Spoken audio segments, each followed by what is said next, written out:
What's up, everyone? Welcome back to the Game Plan, where we break down the NFL main slate for NFL Week 16 from a betting and DFS perspective. With me, as always, on the Game Plan is the ultimate DFS player and elite bettor. Just basically everything awesome. John Statsational Alessia coming off a $100,000 takedown last night. NBA? It was, yes, NBA. Little just kicking out $100,000 bills like they're nothing. It was nice. It was nice to wake up to. I didn't see any of it. I gotta love going to sleep and waking up with a big win. And of course, John, your top props article over on the Sharp app continues to crush NBA player prop bets. Where are you at right now on that one? We're up a little over 40 units on the season, 150 some odd units since we started it. Yeah, it's just been crushing. We had one game or one play yesterday that was a winner, and got 3 up there tonight. So it's like, we have a few people, that's all they do. They just play the props. And they're like, there was someone just commented today, they're like, I've been doing this for 2 weeks. We already paid for the app. It's unbelievable. Honestly, if you guys like to bet at all and you like winning, not everybody wants to win, but if you like winning, you might want to consider checking out John on the Sharp app, getting Sharp Pro, and following along with John's top prop article. Some other good things going on there as well, but that alone is enough to give you a pretty good reason to check it out. All right, so let's get into this NFL Sunday main slate. This NFL week is crazy. We're just talking about it. There's a Thursday, there's a Sunday main slate with 10 or 12 games. There's a Sunday, a Saturday nighter, then a Sunday 3-gamer, which is awesome. And it throws a challenge at us from a content perspective, how to kind of break these games down in these slates. But I think for this game plan, we're going to concentrate on the Saturday main slate of games, which probably doesn't even include the Saturday night game. So that's the slate I'll be breaking down as well in my pick sheet over on DFS Army in my cheat sheets. So let's focus on this one, and we'll get some betting angles. We'll get some DFS angles. We'll get some goodness. So first game on the slate, John, there's a lot of really gross ones. Some of the lowest game totals I've ever seen ever. Yeah, it's brutal. Yeah, it's crazy. The first one here, we got Atlanta at Baltimore. Atlanta is on the road as a 7.5-point favorite. I believe Baltimore should be getting Lamar Jackson back for this game. Atlanta, another game with Des Ridder at the helm, not something that's going to excite me very much. The money right now, all of the sharp money. This is really weird. Checking out the betting handles on this one, and I'm assuming maybe there was a line move. Nope. So checking out the betting handle data on this one, John, 41% of the tickets, but 84% of the money is on Baltimore in this game. So the money is on the Baltimore side, minus 7.5. How do you see this one going down? Yeah, as you said, that's where most of the money's coming in. And then the info that we're getting in that Sharp report, which you get in the content section, Anthony updates that from the book that he's got access to. They're, of course, letting us know that they need Atlanta on this game, so no shock there. That's all the money coming in on the Baltimore side. And then the only sharp money that came in on this game was on the under, but that was when it was at 39.5. It's now sitting at 37.5. So as you can see, I mean, you said the line has moved a little bit. I mean, it did open at 6.5. It actually went up to 8 and has come back down. So there has been a little bit of movement on the line, and as far as the total, that has dropped. So I think that opened up. I think it opened at 39.5. Just looking at it quick on the app on that one. Actually opened up at 41. You got to check the weather on these too, because I think the weather is going to be come and play on some of these games this weekend. I meant to look it up, but we're going to get to some of these low totals, and I think a lot of them have to do with potential weather situations. But yeah, there's some cold storminess, just generally expected for like the middle part of the country and the northeast in general, but. Man, it's Wednesday. It's a little bit soon to really try to understand a ton of the weather conditions on Saturday. I usually think that's probably a fool's game a little bit. I don't mean to cut you off, but the last week we were talking about that the Buffalo game. Like, it was Wednesday and I hadn't looked at the weather yet. Of course, I didn't look in depth on the weather yet as well. And we knew that Buffalo game was probably going to be a weather issue. And then I wound up giving out the over on that game in Discord early in the morning, because we started seeing that it started creeping up, right? So it went down to whatever it was, 40 points or 41, whatever. It was 41. And then I think we wound up betting it at 43. It starts creeping up. Pay attention to the line. Like, the line's going to tell you more than the weatherman is, right? Just like yesterday or whatever it was 2 days And ago we with knew the Hurts Hurts was news. out. We knew Hurts was hurt Yeah, without getting the information because the line was moving. yeah. As soon as you see that, that when a line moves that much, it's obviously the quarterback. Yeah. And then I jumped over to the MVP the MVP futures, and that was taken off the board. And I'm like, well, you don't have to be a genius at that point. Something's wrong with Hurts.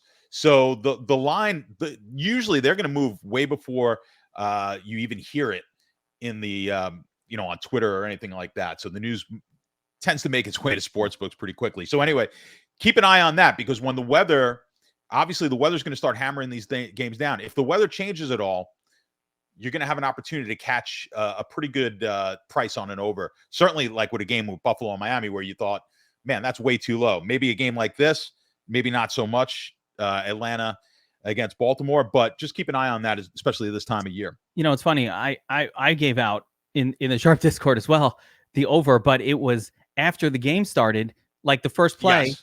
I was just like, wait a second, that field doesn't look windy.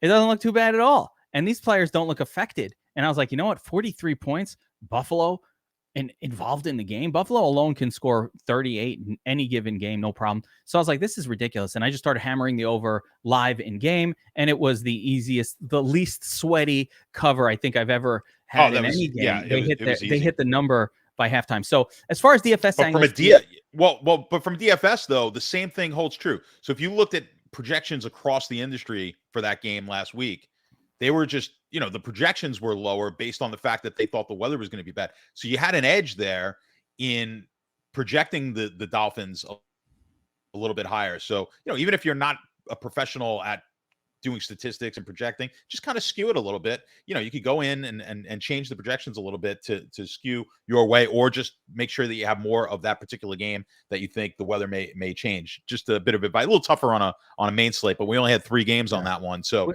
it was easier to do. But big reason for me, John, why I try to ignore weather more often than not, unless there's an active windstorm happening during the game. People know about the weather and they tend to lower ownership on the players below where they should be. So it's almost better to ignore it, again, unless it is truly like a wind, snow, nor'easter thing happening in game. Getting back to this one, though, Atlanta at Baltimore, Des Ridder at the helm. There's not a whole lot to like here in this game at all from a DFS angle.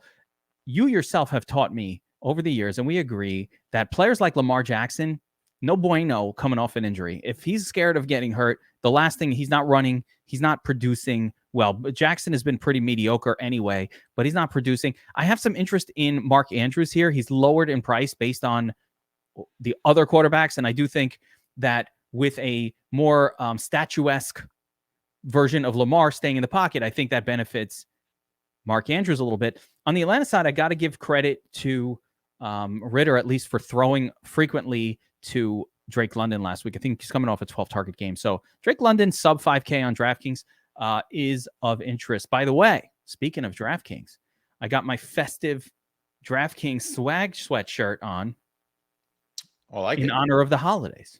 I like it. I feel like very merry. I feel a little bit merry over here. I have my super contest shirt on. That doesn't look very festive. It's not as festive. No, it's not festive. No. If I were to get an invite to the Alessia household, let's say for a Christmas dinner one year, well, I might wear.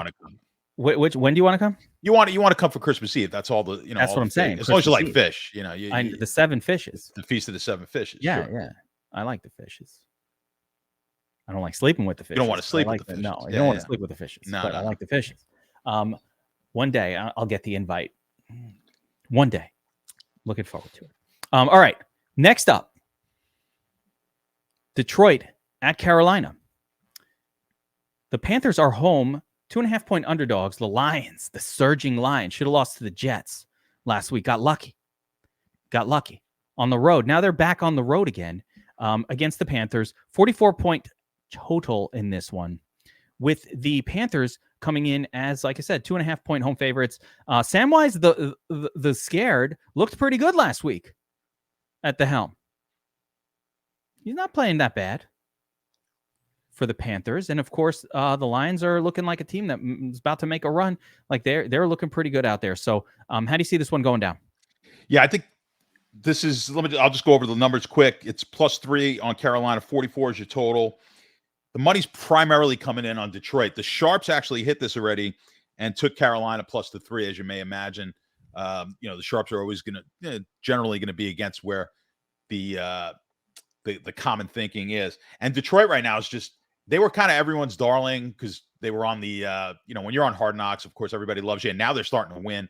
So I think this is a good time to sell here. You're kind of selling high on Detroit. So I like the pick. I like the pick with Carolina. I think the market's kind of underrating Carolina. I didn't like them last week. They didn't look good.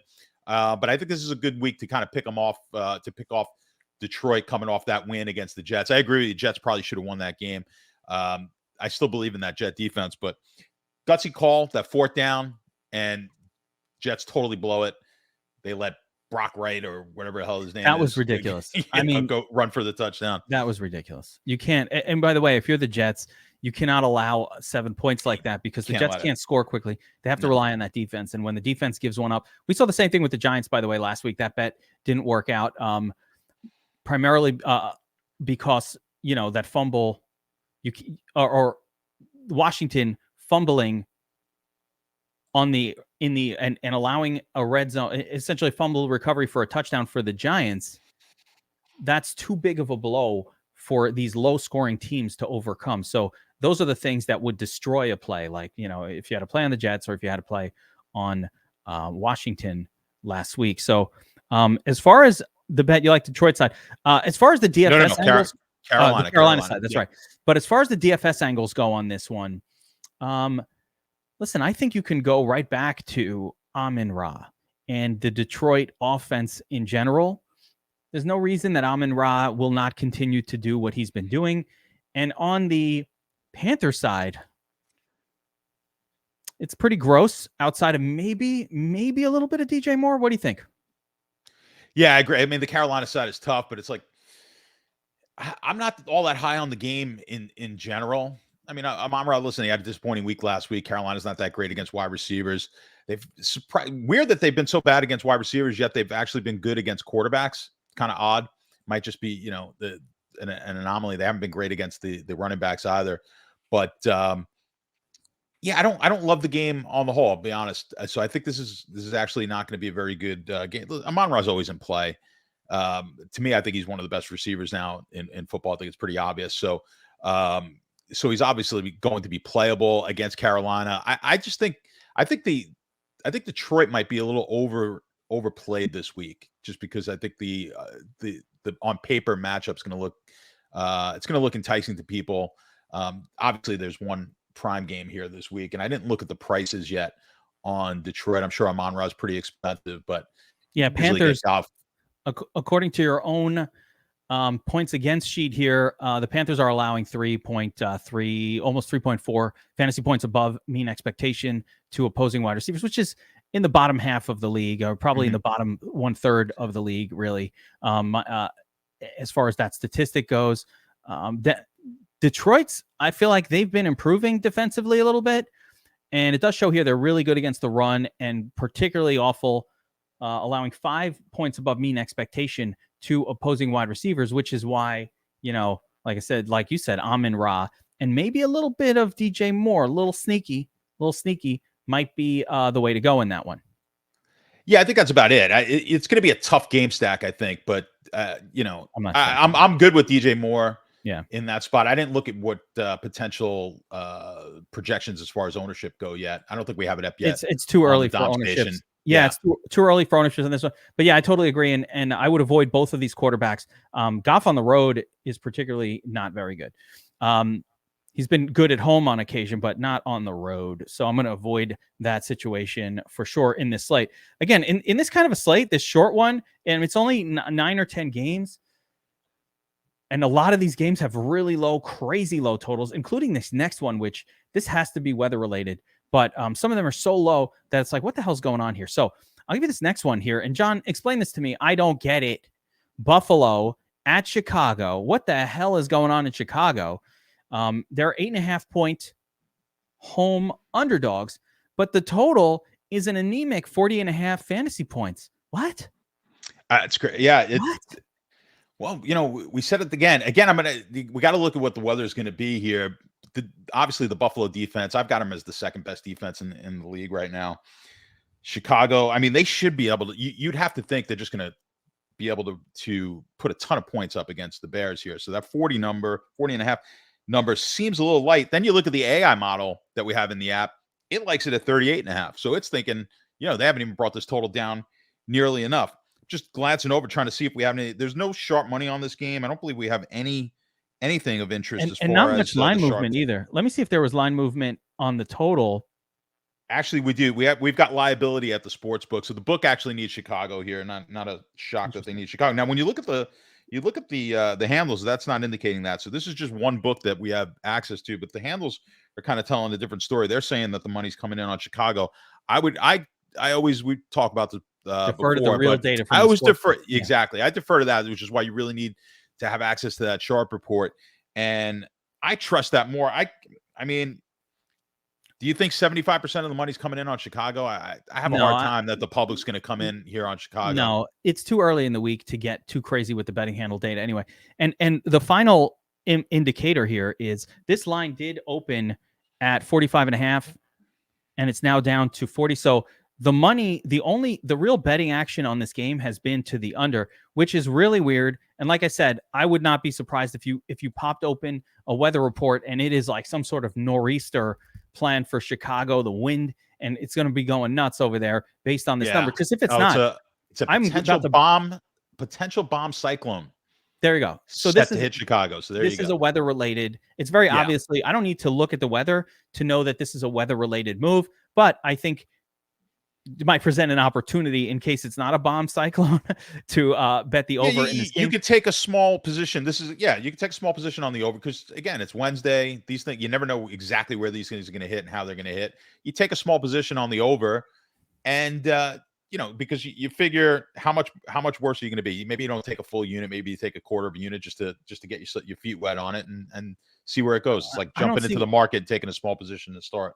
Now, from DFS angle, number one, I don't see, and also for this total, I don't really see why Justin Fields cares if it's a bomb cyclone happening. It's not like he throws the ball anyway. And I think that wouldn't hurt Fields at all. And that'd be the side I'd be interested on as well, betting wise, but it really doesn't hurt Josh Allen that much either. He is playing in Buffalo all the time. He runs the football as well. And Chicago's defense is really, really bad. This is a really weird one for me, but I don't really see where I want to load up on a game like this in DFS. I always play Josh Allen. I don't care what the numbers say and whatever. You always got to play a little Josh Allen, especially in a small slate where there's not very many good spots to hit. But overall, the total here is warning us off of this game from a DFS perspective. And the only real player of interest are the quarterbacks. And in that case, I'm probably off of Fields at his price based on this total. And even Josh Allen might be a little too expensive for a team with such a low projected team score. Now, one thing with the totals though on the wind, because the talk about wind is it's mostly the kicking game and the passing game. And like you said, Fields, who cares? He throws for 90 yards a game anyway. So not going to really agree with you. I think you can still play the quarterbacks here and it's too expensive. Take a shot. It's too expensive. Yes. Yeah. Agreed. It's, but the 40 by the way, let me clarify that, John. If you're in a season-long, so I get this question. If you're in a season-long championship, right? It's week 2. You're in the play. You're playing Fields and Josh Allen. Like, absolutely. Don't bench these guys. I'm just saying, DFS also introduces salary caps, and I don't really want to pay for the most expensive quarterback on the slate in a game with a 40-point total. So I might just avoid it a little bit, where normally I'd load up on Josh Allen in that spot, or maybe I'll load up if the ownership's going to be really, really low and I can get leverage on him in a spot where normally I wouldn't be able to get leverage. So but Justin Fields doesn't seem against the Buffalo defense. It could still work. You're right. It could still work. It could. Yeah. Running the football, it could really work. So you know what? Don't avoid any of these guys. This one's really snow is good, by the way. Snow is good for running as long as it's not like yeah, it's fine. 7 feet of snow, but a little snow, where you're going, and the defense doesn't. It actually helps the running game. It's the wind that kills totals because of throwing and kicking. You almost always see like a breakout run in these snow games. So with that being said, this one is disgusting. The Saints at Cleveland, 32.5 point total. We're breaking low total records here almost. Soon we'll get to that 27 level on this game and break a record. But 32.5 points, 3-point Cleveland home favorites.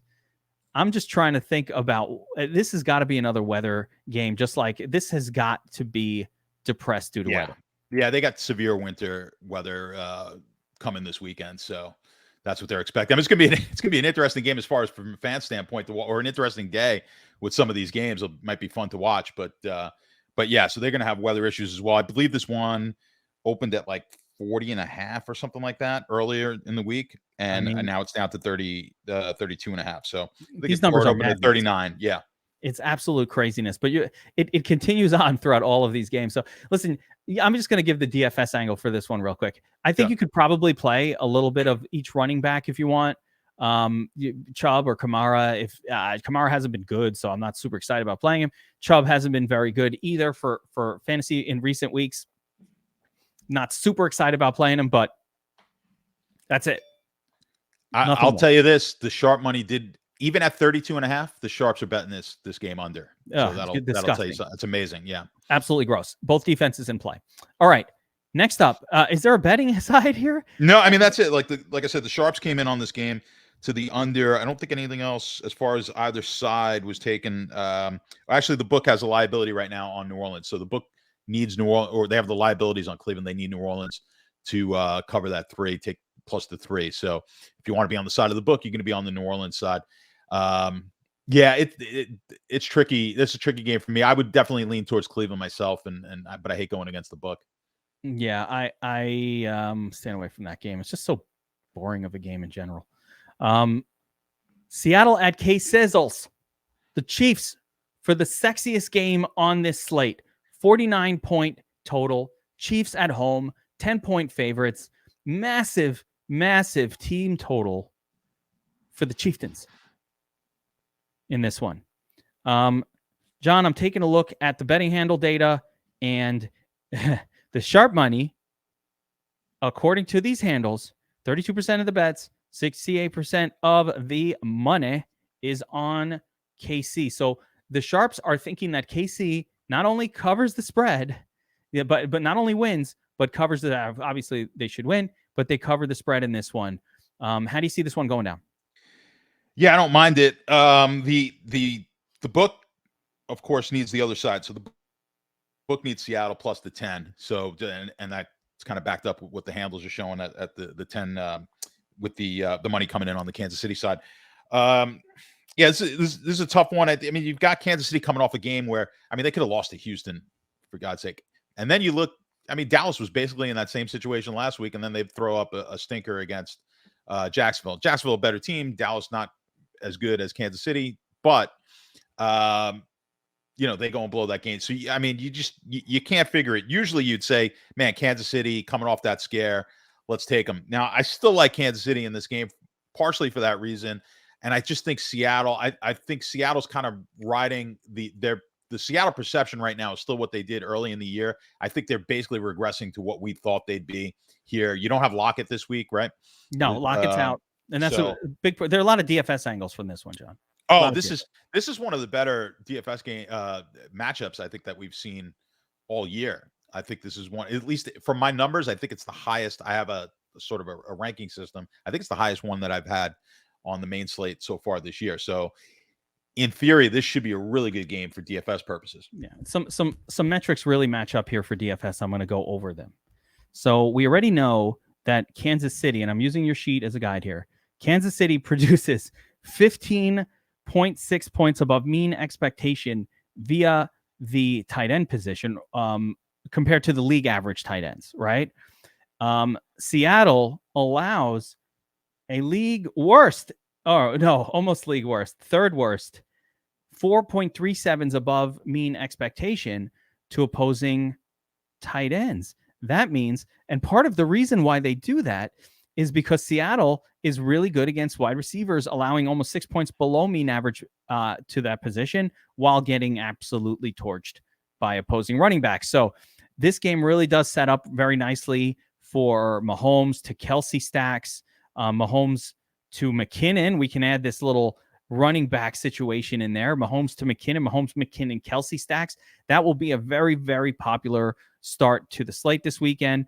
And while I don't advocate for bringbacks as much as I used to, I'm really down on the bringback, John. In the case of this game, I do like the bringbacks a little bit because Seattle is down to just DK Metcalf as an elite wide receiver. They got Marquise Goodwin as their WR2, super cheap, title lock it out. I think Geno Smith is playable on this slate. They're going to have to be throwing a ton. I don't even hate Kenny Walker in this spot. If you take a look at KC defense, they're a little below average against every position group. They're not like specifically below average or bad against one or any other. If you take a look here, KC, they're pretty bad versus QBs in general. Not that they're bad. It's just teams that are facing them have to throw a lot and score quickly because they score fast. These numbers don't imply Kansas City defense is like horrible. It just means, hey, yeah, when you play Kansas City, you need to be as aggressive as possible on offense across all your position groups. So I could see Seattle having success. They're going to have to throw it a ton. They're going to just have to be aggressive. Be aggressive. No reaction? Yeah, no, I was singing it in my head. Okay. I was trying to think back to some of the high school cheerleaders that were god awful in high school. I like to get a reaction. So yeah, Seattle's going to have to be aggressive in this one. I love Metcalf. I love Goodwin as a salary saver. One of the first things I plugged in this week, and certainly Mahomes, Kelsey, Juju, and McKinnon, and even Pacheco. Let me ask you this real quick. Just a little DFS angle. So McKinnon, just out of nowhere, has just been absolutely smashing the last few weeks. And, McKinnon's been in this role for the last 2 years, but he pops off every once in a while. But the last couple of weeks, he went crazy. Now we're going to get elevated ownership on McKinnon. Massive ownership, right? He smashed the last 2 weeks. No McKinnon, no money the last couple of weeks. So, John, what do you do in this scenario as a DFS player where now McKinnon, you're probably looking at like 25% owned chalk McKinnon in a good spot, but he's still a guy that's going to get 12 to 15 handles in a game. He's not going to get 20 plus touches more often than not. And in a game where Isaiah Pacheco could just as easily come out of nowhere and be the guy who leads them to a win with multiple touchdowns. Yeah, it's tricky. I know you asked me that question, waiting to hear me like, no, let's fade it. I'd be cautious on the fade here because I just think this is such a good spot, and I think they've got a little something going here. The one thing about Kansas City's off, I think you can sort of limit, like Mahomes with most of these receivers is pretty much you don't even want to do it, right? So we could kind of limit who they're going. We know Kelsey, right? And I think they've got something going with McKinnon and the passing game. And against this team, I don't see why they get away from it. So I'd be happy being at the market or even above the market on McKinnon here. So I'm not worried about it. I feel pretty confident in this game that I don't think, I just don't think they're going to flip it on and this is going to be a Pacheco game. I just think the upside with the passing game is too much. They've got something going now. I think they stick to it. They've got a defense that they can exploit it with. I'd say just one thing, looking as we're talking about this game, that 49 totals actually makes me a little more nervous on the Seattle side. I think that total was that's like a 53 total in week 5. Definitely. And I think I just think the market, or at least the books are looking at it like to me, it's screaming Seattle just might get blown out in this game. I'll have egg on my face next week when this is another tight game and they go to overtime with a team that they blow out. But something scaring me about the total is telling me that Kansas City is the play here in this game. I like it. That doesn't make a lot of sense. You're right. If this game played out 5 or 6 weeks ago, now of course Tyler Lockett being out doesn't help, but they have an elite running back. Seattle, they don't lose that. I highly doubt losing one player should affect your one wide receiver. It's not a quarterback, should affect your.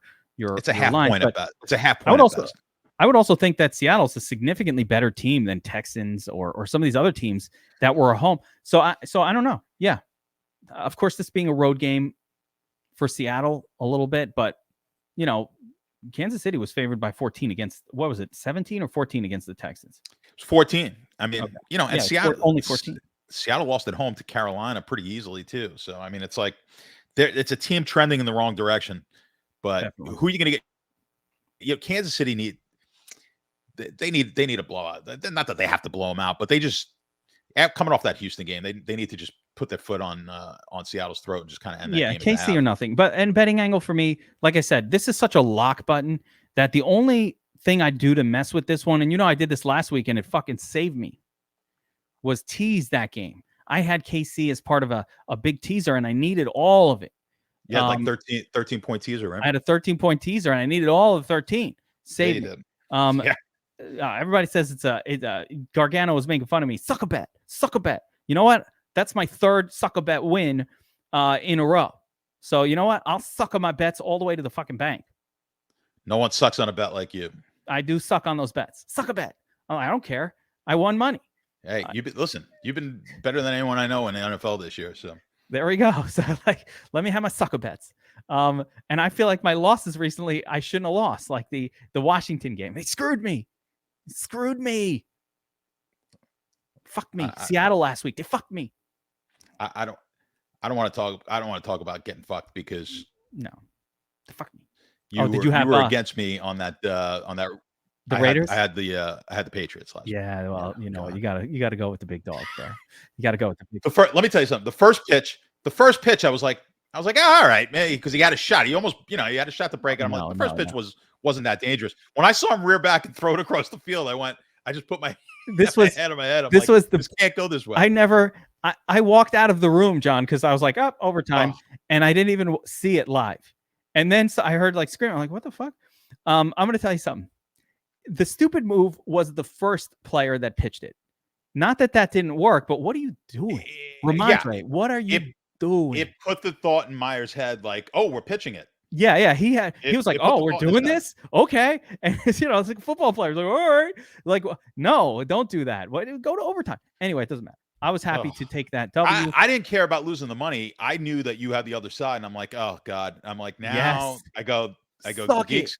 The Geek's going to be in Discord going nuts about this game, and I'm like, oh my God, that followed the overtime touchdown where I had another play on Kansas City that was not going to cover. I had a regular teaser on that one as well, and I needed them to beat 5.5.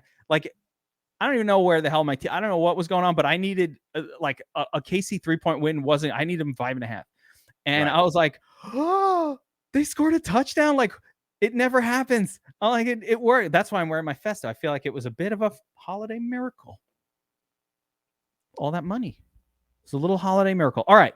By the way, speaking of my bets, John, if you're following my bankroll building challenge here on YouTube, all right, we're about a week and a half into this thing. I started with 1,000. I've been giving out these bets publicly, and of course in the Sharp App Discord in my channel.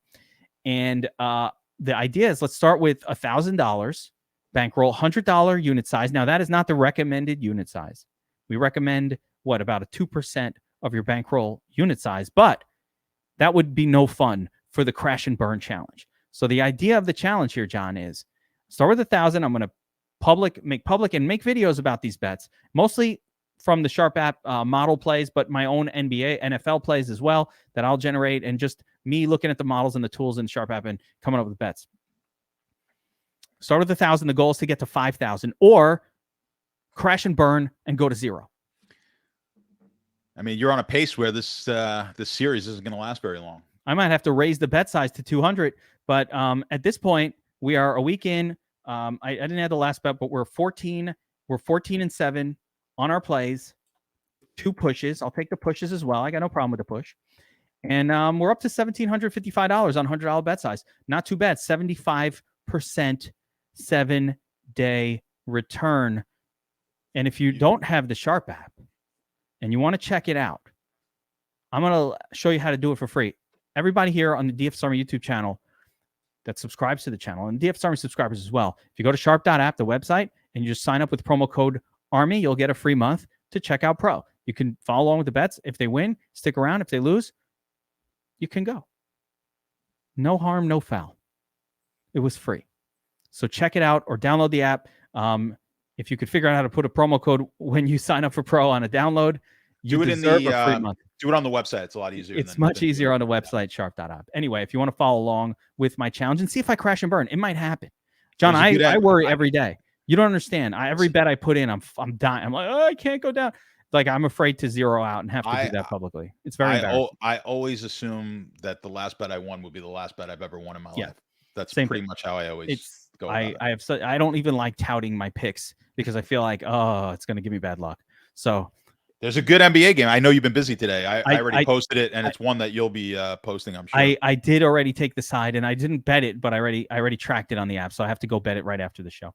I posted it on TikTok, so go to our TikTok. Get the TikTok. There we go. Yeah. All right, we got more plays here for the Saturday main slate. We're focused on the Saturday main slate for this breakdown. And by the way, on the previous game, I like the KC side, but I want to tease that down if I can. So if we find another spot, like for example, San Francisco, right here at 7, I'm gonna tease that with K Sizzles. I'm just gonna bet those two teams win their games, and I'm not gonna worry about anything else. So I will be doing a teaser Kansas 2-teamer. Kansas City, San Francisco. We'll see if we can squeeze a third one in there. All right. Giants at Minnesota. Vikings are 4-point home favorites with a 47.5-point total. And John, this game has extreme DFS relevance because it's got a 47.5-point total. That makes it relevant. There's only a couple games on this main slate that have high totals, and it's one of them. And you're about to see some disgusting low totals after this one. So it's Kansas City, Seattle, and that's about it, right? We're going to focus in on some games, but this is one of them. Now, the Vikings are what we call a bit of a paper tiger, right? Record much better than the actuality of their team, but I don't really get that the Giants are only 4-point road underdogs here, John. So you gotta clue me in on what the hell is going on here. Giants are not very good. I mean, they're well coached, but they don't have a whole lot going on offense right now. How are they only 4-point underdogs here? What metric am I missing?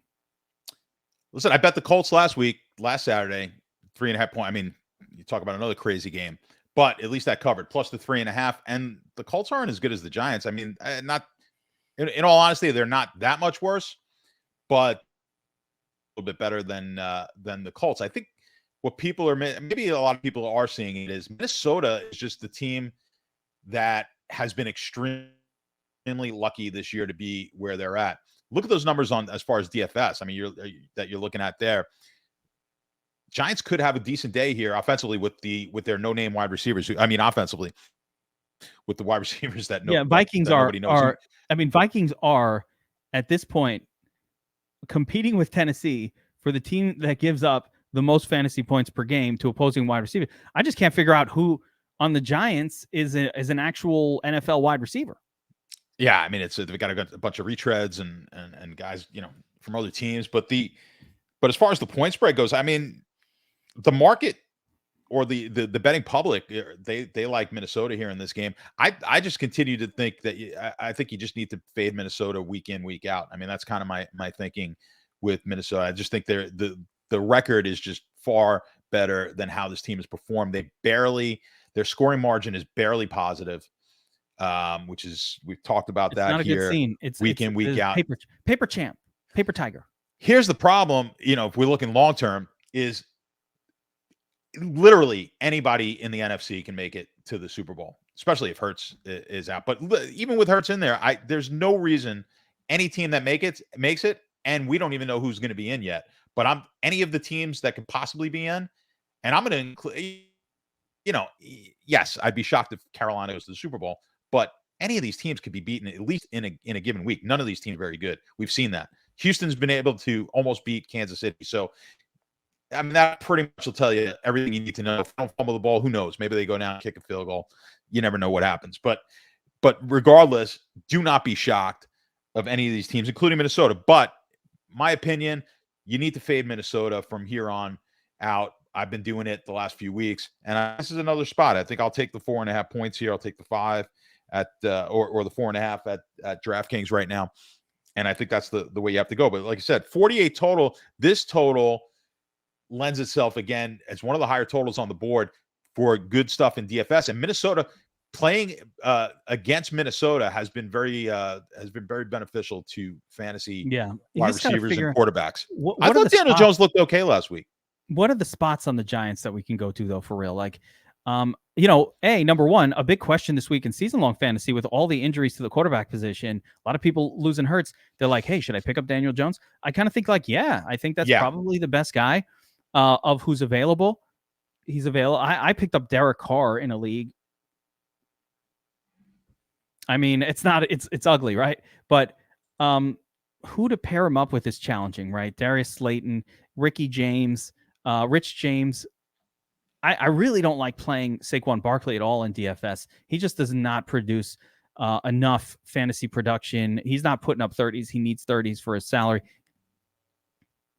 So it's trickier than it seems to play this game.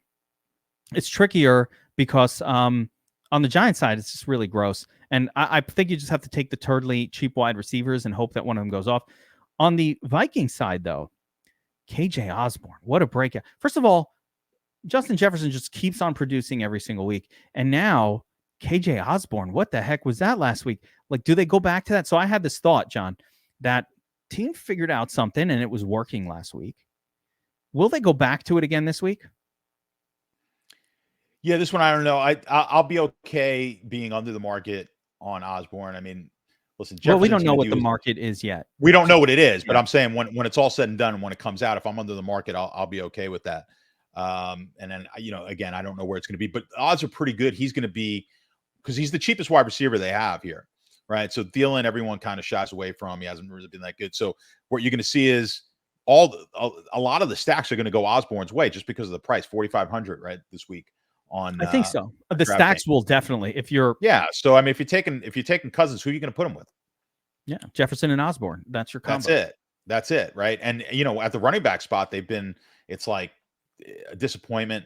Dalvin Cook had a good game last week. He had a good game last week. Yeah, 28 points. But for the most part, it's been like, blah. I mean, look, they put 39 points up. Last week was the only, if you only played him once in DFS all season, that was the correct decision. So he hasn't had another. So is he gonna go back to back? I mean, what's my numbers here on the Giants for?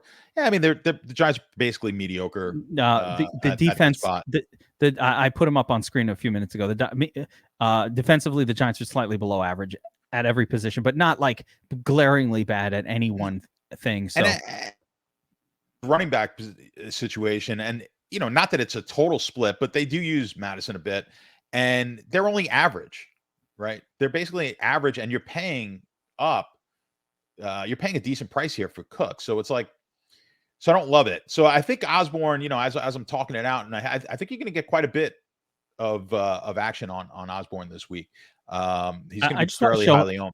I want to show how to read your chart again because a lot of people ask me this question. This is the Statsational points for points against chart. You can get this in DFS Army Discord. I post it pinned in my Discord channel. It's also available in the Sharp app Discord, pinned in John's coaching channel in the Sharp app. But here's how this works. So here it shows that Minnesota scores 0.6 points above league mean for the running back position, essentially meaning they're pretty milquetoast at running back. And you can see here, they produce almost 14 points above mean expectation to the wide receiver position. So this is an offensive measure. And if I look at it against the Giants, it's like, the Giants allow just about average production at the running back position, and they generally produce average. So this isn't sexy, right? This is like, we'll get kind of like an average day at the running back position, which isn't good enough. We need ceiling days. Whereas if you look at the Giants, once again, they're below average, allowing 2.3 points above mean to opposing wide receivers. And if you look at Minnesota, their wide receiver group scores 14 points above league average. That is, so you combine those two, it's like weakness, strength on weakness. And those are the combinations that we're looking for when we're trying to win tournaments. That's what produces ceiling outcomes. So that's what that sheet is explaining. Did I explain that correctly, John? You explained it correct. And then when I run, there's another part of that sheet that you're not seeing, and then I run a regression model and then look at the comparison. They come up, the wide receivers for Minnesota this week come up as the highest projection as a group. So pretty obvious There we go. as to why. So yeah, I mean, and I think that's how this game is going to set up, which is why I kind of like I do like Jones potentially. You just like you said, I can't tell you who is going to be that wide receiver. It could be any of them that goes off, but I think one of them will go off. So I think there's a good game stack opportunity in this game. Your guess is as good as mine, though, as to who the Giant side of that's going to be. And again, keeping in mind, listen, there's 2 games in this, or 3 games. There are very few games on the slate with even above 45 point total. So we have to load up on players from those games, or we're going to be screwed by the uglies. And we're about to talk about some of the uglies, John. And I want to just hammer through these. There's not a lot of DFS angles to be had from these ugly ass games. There will be one or 2, but not many. And this one is a cowboy ugly. It's so ugly, I had to give it a prefix. Cowboy ugly.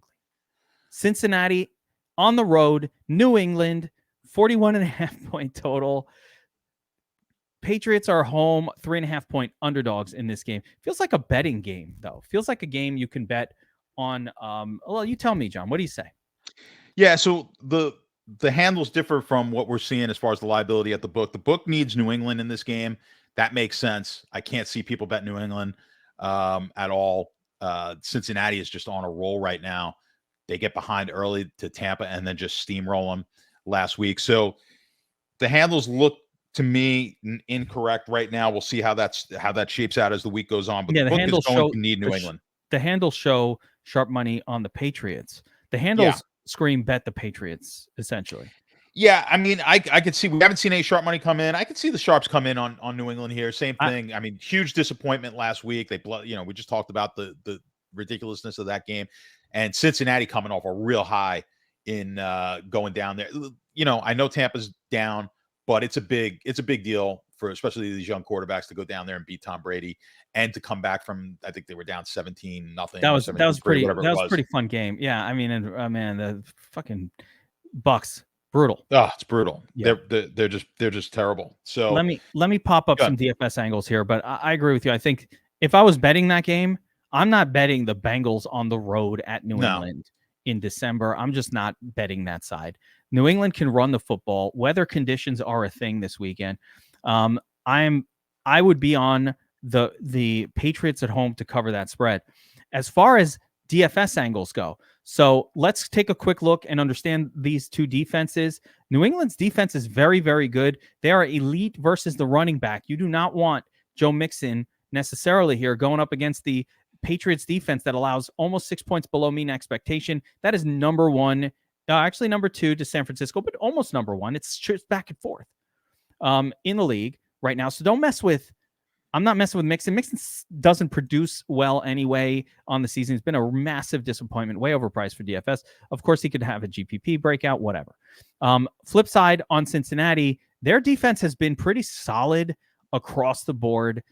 There is not an area where they are below average. So to that backdrop, really in a game like this, you only want to stick with your elite players that you're just like, hey, I just like these guys, right? And that's Ramondre Stevenson. You can always play Ramondre when he's healthy. He smashed last week. He'll do it again here this week, I think. So I'm down with the Dre for years, about 10 of them. Recruiting suckers, make a man of them.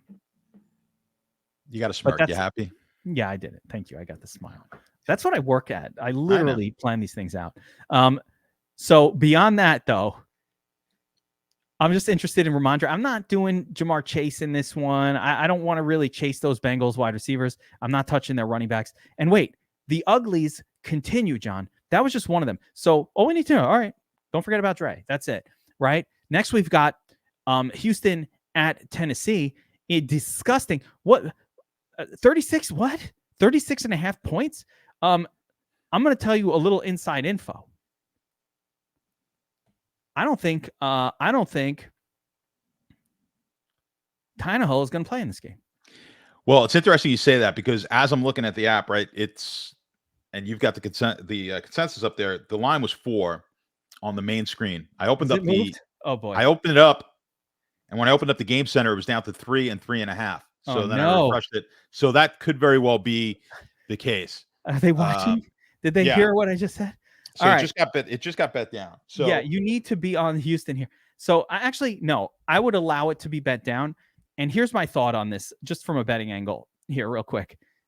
Does Tennessee give a shit if it's Tannehill or Malik Willis? Maybe not. It might not matter that much. it would help them. It's better if it's Tannehill. Yeah, it's definitely better. I mean, he's pretty bad, but he's going to try to run the ball. It's a different type of style of game.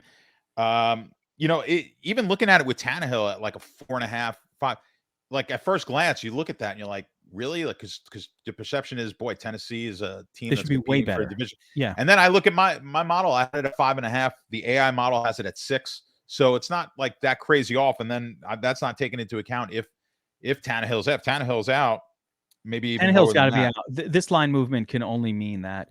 And I did hear that he's not likely to play. So Tannehill, and by the way, John, what's funny is by the time people will be seeing this, like, what do you mean inside? It's he's been out for days. But we're filming this on Wednesday early. So, maybe that information by the time anybody's watching is already. I would actually lean more towards Tennessee with him out, because I would rather just get that line a little bit. That's lower what I'm thinking, and then win the game. If I can get this under 3, that'd be nice. That's exactly what I was thinking. I think they still win the game. So if this line movement that happens, if it goes to 2 or like 2.5 or some number less than 3, I think the side I want is the Titan side. I think Henry is going to go bananas in this game. He is the best running back on this slate. And I don't really want to look at the numbers. Houston, he's the best. I believe is the worst. I think Houston's the worst team against the run. Again, listen, we keep putting this up, but again, let me just match these up and up. I don't almost feel like you should know by now. You should know. Seattle's worst, and then Houston, and then it's like, look, obviously with Tennessee, with Henry, I mean, it should be, and especially if Tannehill's not. I mean, it's like it's going to be a whole lot of Henry. If you changed up this chart right now, and you showed me the points for Tennessee for Henry when Tennessee is a favorite. This number goes from plus 2.86 to about 7.9. It's a massive difference when he's a favorite to when he's not. The Titans are favored here. Those are games where Henry smashes. And if you take a look at Houston, they allow 6.62 points above mean expectation. Second worst in the league, only to Seattle at stopping the run. So this is a bad scene for Houston. Tennessee going to lean extra heavy on the run in this game, and probably going to easily beat Houston, even if Tannehill does not play. The one fear is when Tannehill's not in there, it's absolutely they're not worried at all about the pass. So it does bring extra guys into the box. So that's your only downside. But the quarterback can run. He can run. So that should hopefully loosen them up a little bit. It negates it. Yeah. All right, let's continue on, John. But we got more uglies. It keeps getting worse. And this one might be one of the ugliest. I mean, when was the last time we had this many games? I never remember anything like that. This is not in the DFS, not since DFS has been a thing. Like, not this like many. The 1990s. Sub 40K line. Now I get it. It's winter, but this game isn't even in the winter. It's in San Francisco. And the issue here is just San Francisco's defense gets better every week. San Francisco gets better every week. They are now home 7-point favorite. I actually love San Francisco giving the 7 here, but I'm just going to pair it up with, I told you, with the Chiefs just to lock in the win rather than having to be nervous about it. Now, I know that's a sucker bet and I don't care. I'm going to keep doing it. But San Francisco -7 at home. Washington, not very good against good defensive teams. That is an Achilles heel. I mean, they did horribly on offense against the Giants. I can only imagine how bad they might look in this game against the league best San Francisco overall defense. And they are probably right now playing the best in the league of any team defensively, including Buffalo. So you give me San Francisco here. The only play I'm interested in, there might be a secondary play, but I did see a Q tag pop up on Christian McCaffrey. But if that Q tag wasn't there, CM Sizzles, one of my favorite running backs as well. If it is there, then if he doesn't play, if something happened with Christian, I got a sleeper notification. I don't actually know why he's got a Q tag. And I assume it's probably nothing. So I love Christian McCaffrey, but obviously if Christian McCaffrey somehow sat this game out for some reason that we don't know of at this moment, then whoever the hell backs him up is going to be the play of the week. just on the betting side, one of the bigger square positions, of course, this week is going to be the 49ers. That's the word that we're getting from the book. And when you say, of course, is it because I like that side? No, well, that does add a little credence to it, but Okay. I mean, it makes sense. When you come off a Monday night game, like, listen, they got screwed pretty heavily in certainly at the tail end of that game, Washington. But at the end of the day, they didn't do enough offensively in that game. But the thing you have to worry about is Washington's defense. The one thing that Washington does really well, that they stop the run as well as anybody in the league. That's what San Francisco does well. So I'm actually leaning towards Washington in this game plus the 7. I think this is just I don't think this game's a blowout. I would lean towards the Commanders here, and the sportsbook needs Washington from what they're telling us as well. So I don't mind being on the same side as the book on this one. To me, two teams that are going to try to run the ball. One, they're both pretty good defensively. San Francisco's elite defensively. And like I said, the one thing that San Francisco really does well offensively is the strength of the Washington defense. So I think it's going to be a little bit. It won't be as easy for San Francisco to just pound the ball here. I think the game's closer than maybe the book thinks. So I'll take the 7 points. Yeah. You're taking the 7. You're going up against the big dog. I'm going to take the 7. Yeah, I'm going to take the 7 points. I don't think they win the game. I like your bet. I don't mind it. And if it gets up to if it's 7.5, that's usually when I look for that tease down. So even though I do like Washington to keep the game close, I think they win. I think you catch a middle on the tease here. It goes down. You tease it. I just think this game somehow is between like 3 and 7. I still feel just my general betting, and I'll just talk about my personal betting. I have an issue, and I need to maybe learn or maybe keep doing what I'm doing because I'm fucking killing it, right? Like maybe not stop, but I get the willies about, and you tell me, just give me a little like betting background on this. I'm going to tell you what's up. I get the willies on betting an underdog if I don't think they can win the game. And that fucks me up a lot, John. I hear you. Maybe it's given too many. I don't care. I don't think they win. So when I have that, I just get the heebie-jeebies about betting underdogs that I don't think I don't mind betting an underdog, but I need to have a scenario in my mind where they win the game, and I don't have one for Washington winning this game. Is that like inexperience? Is that, hey, maybe I should be doing that because the guy's killing it, or no, that's just like being a donkey? That's you hear that quite a bit. They're like, listen, you basically should never bet a dog unless you think they're going to win. But I think you kind of, once you get over a touchdown, I kind of throw that out. So if you're looking at the like a 4-point dog saying, well, I think they lose, but they cover, that's probably not right. I think once you start getting to a touchdown or more, if you played Houston last week, I mean, were you thinking they were going to win? I did play Houston. Yeah, but did you think they were going to win the game? The plus 17 against Dallas, plus 17. Yeah, that's what I'm saying. So when it gets to a certain point, you're like, okay, there's just too many points here. I don't think they're going to win the game. But no, and I'd throw that one out. I did not think they were going to win. But I think, listen, if you can honestly say the NFL this season, you're like, well, this team has no chance. Then there's no way. You're not going to be shocked if we come back here next week and you're like, what? Wow, Washington won that game this week. Like, I mean, Yeah. So I'm taking the points. All right, John. There was a spot last season for DFS that I absolutely smashed. It was one of my best weeks of the year. One of my best calls of the year. I called it God mode. Okay, and what happened? Gardner Minshew to Dallas Goedert. Tournament winner. Last game on the slate is very, very interesting. You have the Eagles at Dallas. 47-point total. Again, the third, only 3 reasonable totals on this entire slate. And by the way, I don't think Vegas-Pittsburgh is on the main slate. I think that's a standalone it's Sunday not, night game.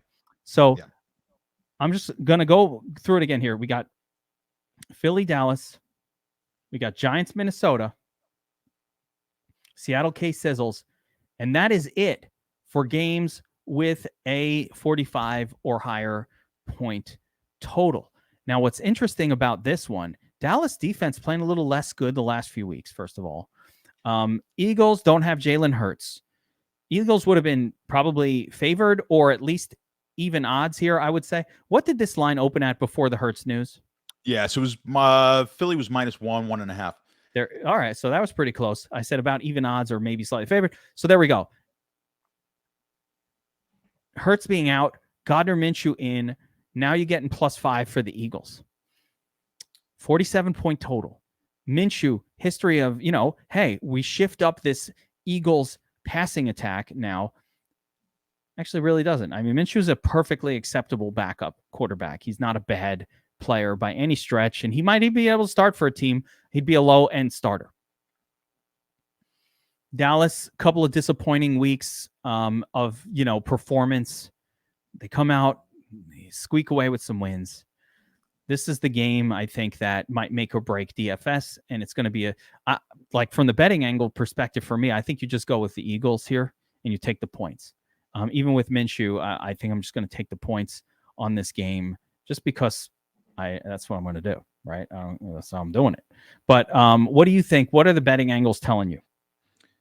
So the sharps came in on Philly at +6, and it's subsequently it has moved down. I'm kicking myself on this one because I had a buddy, when this was all going down, we were texting as the news was coming out, and I was talking about a buddy of mine. He's like, "What does that line?" And he's just not a particularly sharp guy or anything. He's just a fan and a small time bettor. He's like, "Boy, that looks like that looks like a big move." And I really wasn't looking at it in depth. I was sort of doing something else, and I said, "Well, they're pricing in 7.5 points on Hurts." And he goes, "You think that he's really 7 points fair?" So then he kept harping on it. So I started looking a little deeper into it, and I'm like, I go, "You know what? You're right." I go, they're overvaluing Hurts because this is one of those things where obviously he's played so well. He was the odds on favorite there, -150 to win the MVP. They overvalued his not his importance, but the amount of points that he is worth. I think 7.5 was too much. And then when I analyzed it more, I said, you know what? It's probably about 4.5 to 5 from Minshew. And now I still think they're a little over on this one. I'm just kicking myself because I didn't get the 6, and I should have had it at 6. And of course, the sharp money guys out there, as soon as this thing hit 6, started betting it, and I think they were right. So they're going to wind up getting a good price, whether it wins or doesn't win, is really a moot point. It's always being able to find that, get the best price. And they got that 6. You continue to do that, you're going to be profitable. So sharps were on this one. I still think there might be a little bit of value. And again, it's going to depend on the book because some books have this at 4.5 already now. So I think you have a little bit of value at 5. That 5 to 4.5 usually doesn't mean much. But from a betting standpoint, that's what we look at. I agree with you as far as the passing game goes. I don't think they lose much here. Obviously, you're just going to lose the running ability with Minshew. So as far as Minshew being, they have to throw it more. I think they have to throw. They're going to have to throw touchdowns. Yeah. I think it helps the wide receivers in the sense that Jalen Hurts was stealing a lot of the touchdown production with his legs. And listen, we love Jalen Hurts for it, and he scored so much it didn't matter, and the wide receivers did well anyway. But even if you look at a couple of weeks ago, or maybe it was last week's incredible game, A.J. Brown and Devonta Smith produced without a touchdown. Both of them had great games, just like tons of yardage, but Hurts was taking all the touchdowns. So, you put in Gardner Minshew with these elite wide receivers, great wide receivers, right? A nice surrounding cast. And again, Dallas, pretty good defense. Let's put their numbers up on screen here, John. Dallas. Yeah, I mean, the one place they're susceptible is at the wide receiver, and that's the strength, really, of the Philly offense. So I just realized the secret to showing the sheet on YouTube is zooming in on it. There you go. So people can see it. Like, oh, you didn't think of that before? I didn't think of it. Oh, sorry. Technical thing. It's just happened here. So, yeah, I mean, Dallas right here, allowing 2 points above mean expectations. So you could throw on Dallas, right? You could throw out the numbers for Eagles offensively because, they do crush with their wide receiver group, scoring almost 7 points above mean expectation. Again, you match that up with Dallas 2 points below, and you would expect lots of fantasy goodness to come from the Eagles pass catching group. Eagles defensively have been pretty good as well against the run, vulnerable to the pass. Where Philly? No, they've been good across the board. I just looked at Pittsburgh. Been good across the board, pretty much above average everywhere and just about league average against the run. So, John, any DFS angles stand out to you? Obviously, I think I am on board with you on liking the Eagles and just taking the points. Yeah, as far as the betting, I think that's the only side you could go on this game. Yeah, from DFS, I think they're going to be fine. I think basically you're going to look, as I said, from a passing standpoint. I don't think they lose anything. Maybe they even gain a little bit, like you said, because they're not going to get. There's no touchdowns being scored by Minshew. I normally you would say, okay, well that leads to maybe some running back touchdowns. Maybe Sanders gets the ball down by the goal. He probably should have. They, if they would have given him the ball more, maybe he'd be playing this week. But I think it opens it up more for the wide receivers. So I like the passing game here. I think you're okay with Minshew stacks in the game. I think it's going to be tough to run. It's kind of tough to run on this Dallas team. So I think the way they're going to be able to get to him is throwing the ball. From a game stack, I don't know. I don't know if I like this one. I know it's 48.5. I don't love it. I mean, obviously Dallas could put points on the board. You want to take a comeback here? Of course you can do it, but it's not my favorite game. To be honest with you, it's in a week full of games that you really don't want to stack. Of course, this is going to be maybe the fourth best one, but I don't love it.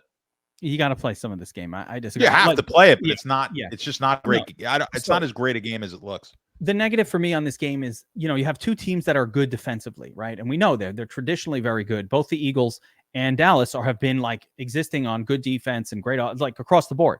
But every single game this week is like 38 or 36. So we're going to have to get some goodness out of this game. And I'm going right back to Gardner Minshew to Dallas Goedert stacks. I think Gardner Minshew plus 2 stacks, even in a game like this. Again, normally I don't play a lot of players against Dallas, but Minshew is min salary, 4,800 on DraftKings, super cheap. Doesn't need to do a whole lot. And Dallas, it's at Dallas. Weather conditions are great in Dallas. Close the roof. Right. So you're getting perfect weather conditions on a week where there's a lot of weather mysteries out there. I know that Minshew has a nice connection with Dallas Goedert. I know that AJ Brown is fucking the shit. I know Slim Reaper, Devonta Smith is great. And on the flip side, if the Eagles are scoring frequently, Dallas, Dak is going to have to throw a little bit more. So I don't mind any of the wide receivers for the Eagles. Obviously, for the Cowboys, obviously the Eagles have elite cornerback play. I need to look into the matchups a little bit to see. Noah Brown was the star last week. They got Darius Slay on the Eagles. They got Bradbury on the Eagles. I could see where Slay is on CeeDee Lamb, but maybe not. Maybe not. But if Slay was on CeeDee Lamb a lot, maybe they go to Gallup or Brown again here. Maybe Dalton Schultz. But I don't mind some of the pieces on the Dallas side as well. I just think this game has high scoring potential. We don't have to worry about weather conditions. And, these two teams are going all out. This is a really, really important game for both teams. Divisional rivalry. We're going into the playoffs in a few weeks. Both teams had this game circled as like the game of the year. I'm not sure if playoff. I did not look into playoff. Dallas is pretty much can't. I mean, I don't believe they can. They can get the division. Yeah, it's late now. But you've got positional, obviously position in the playoffs is up for grabs. But as you're talking about it, with the price of Minshew, and if you stacked them with a Goddard and then came back with like a Gallup, there are some really expensive pieces that are really nice this week. One-offs, so, like you get Justin Jefferson in that lineup, exactly, and you get Derrick Henry as a one-off. So exactly, you don't have to. This is the cheap stack that opens up. There are some good spots, but you don't want to necessarily like be stacking up Kirk Cousins again. Like he's had one, maybe you will, but maybe you won't, right? So with Derrick Henry, he's a one-off piece. There's a lot of that. Christian McCaffrey's in a good spot. So how are you affording those guys? Well, if you choose to go with Gardner Minshew instead of Pat Mahomes, that's like $4,000 or $3,500 or some significant amount of salary that I can apply. I can upgrade from basically, a $3,500 running back upgrade. That takes you from like the cheapest, like Tyler Algier to Christian McCaffrey. I mean, that is a massive upgrade on a slate like this. So yeah, I think you got to be aware of it. Anytime you have a min ultra below min priced quarterback on a team like the Eagles, I think they can do it. And they're just a good team. So they'll be scoring anyway. And he doesn't need to do nearly as much as Hurts in order to pay off. So I'm going to be on that a little bit. I like both sides of it a little bit, but I agree with you. No, I mean, if I'm needing to stack up one, I don't know that you should be stacking up games. John, one last thing before I let you go. Let's stacking up games. We keep talking about stacking up games. The game stacks are not working. No. Yeah, I agree. Stop You doing can, it. yeah, like you said, the comeback the majority of my lineups, and this did not used to be the case, but the majority of my lineups are now like QB +1, QB +2, and no bring back. Like that's what I'm saying. the overwhelming majority of my lineups. You win more than anybody. 100K win just last night in NBA, taking down tournaments every Saturday. You don't even get excited. By the way, he doesn't even tell me he won. I saw it. And then I'm like, John, feel you like because like, I feel like a jerk like every time. So I was nah, keeping be a it under jerk about wraps. it, man. I'm fucking showing that shit off. But you didn't even tell me. I had to figure it out. And I'm like, oh, you win. And you're like all embarrassed. I'm like, yeah, all shy and stuff. Like, don't be shy, man. You fucking another 100K to the resume. But anyway, I respect your approach. I actually took a look at your lineups, and I looked at your Millie Maker lineups this past week, John, and I saw a rule broken. There was one or two 40%, not very good ones, but yes, yeah. Oh, what are you doing changing it up? I believe I have well, I mean, and Amon-Ra was like what, like 4? He was pretty high owned, and I had him up there. Amon-Ra? No, I don't know. I don't remember who I think it was. I'm trying to remember now. Last week's whoever it was a dud. I'm getting 40%. Yeah. Who was bad last week? That was good, and it wasn't Knight. I know a lot of people had Knight as well. I was under that, I believe. I don't remember who it was. I honestly don't remember who it was. But I remember who it is now. I'd have to go back and look. As soon as I saw who it was, I was like, "Ooh, that's not." Yeah, it wasn't good. I had some. It was an okay week. It wasn't. An okay week for me is not losing too much. So you occasionally, I think. Listen, your numbers, but I think you were down like 700 in the Millie Maker, which is as good as. Oh, that's a win. If I that's fine. Yeah, but my point is, what caused you to make a decision to go? Like I've looked at your entries most weeks, and it usually caps at 30% on any one player. So when I see a player going above that, I'm like, oh, that's interesting. Why? I had a lot of Kelsey. I had a lot of Kelsey last week. It was Kelsey that was the yeah. I had a lot of Kelsey. Probably you just hated the tight end groups. You're like, fuck it, let me take it. Did, yeah. I mean, that's pretty much what it was. I like that matchup last week against Houston, and yeah, every once in a while I'll take that kind of and I was way over the market on him, but Kelsey worked out fine. He didn't make tournament winning value, but he was part of potential tournament winning lineups last week. What wound up happening was I had a lot of Mahomes stacks, which of course is going to wind up giving me a lot of Kelsey. So it's just kind of the way it worked out. And when I saw it, I just kind of I said, I'm gonna go with it here. I know it's not my typical, but I like the matchup there. And I listen, it was a lot of points. I like that it kept being close scoring because I was like, keep this game tight. Do you tend to use max exposure limits to create those limitations? No, or it's more based on how much much randomization or how many uniques and other optional things that you want to play with it after.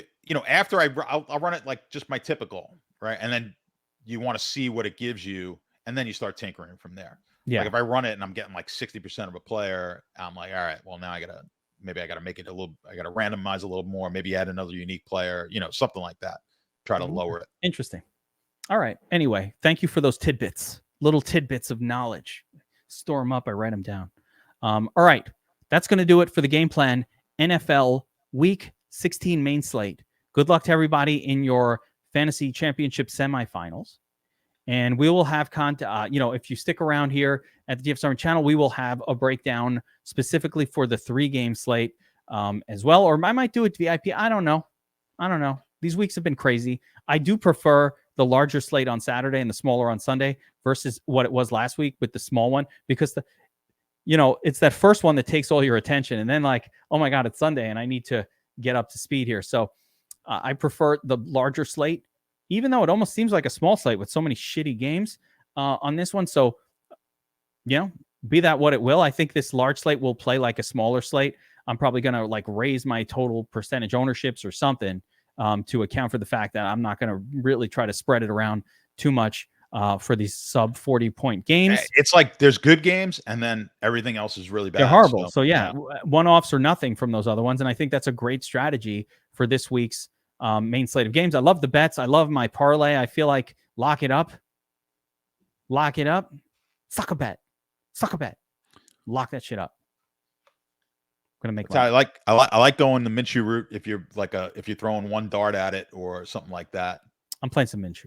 I'm definitely playing some Minshew. If you're not mass multi-entering, it wouldn't be. No, he would not be my single entry. No, I would take a shot if you're going to take like a stab at the like you're a one entry into the milli or something like that. Oh, there you go. Yes, that's right. I would take a shot there. in a milli maker. Yeah, I don't know that I do that in like a. Not in a single entry. No. Yeah. No, I mean I'm talking large GPP. You're only taking one bullet at it.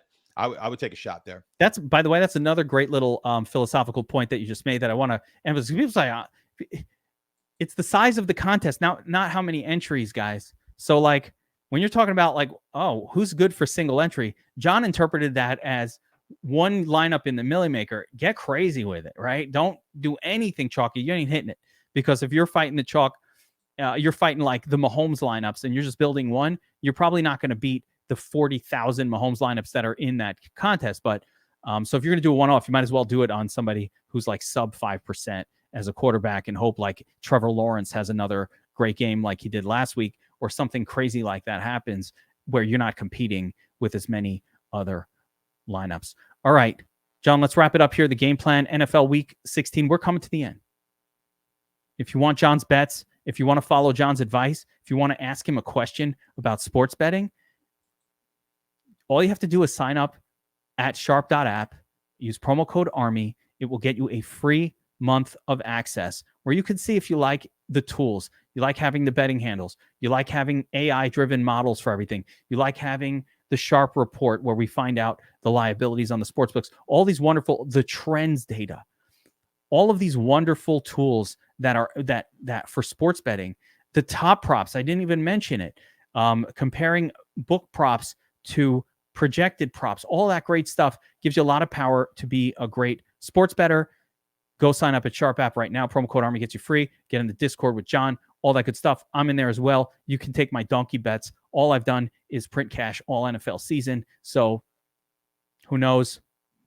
Follow along with the bet tracking challenge. And of course, DFS Army going strong as ever. Playoffs right around the corner. You're going to want to attack these mass multi-entry slates. I love the playoffs.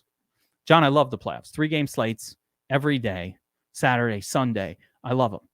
Teams play to their best. You can eat some chalk in the playoffs. There's some techniques we use for optimization in the playoffs that are really, really important. So get signed up at DFS Army as a VIP right now. Promo code Geek gets you 10%. Tannehill done for the season, by the way. There it is. Done for the season. So there you go. That's a shame.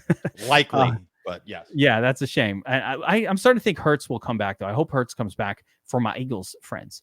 But I hope it's just a 1 or 2 week thing for Hurts. But Tannehill done for the season. There you go. So sorry, I didn't mean to interrupt you, but we wanted to get that's all right. We knew it was coming. Like idiots when they're looking at this 2 days later. There we go. So anyway, I will give us our beautiful outro. And John, I will see you next time on another game plan. Let's do this.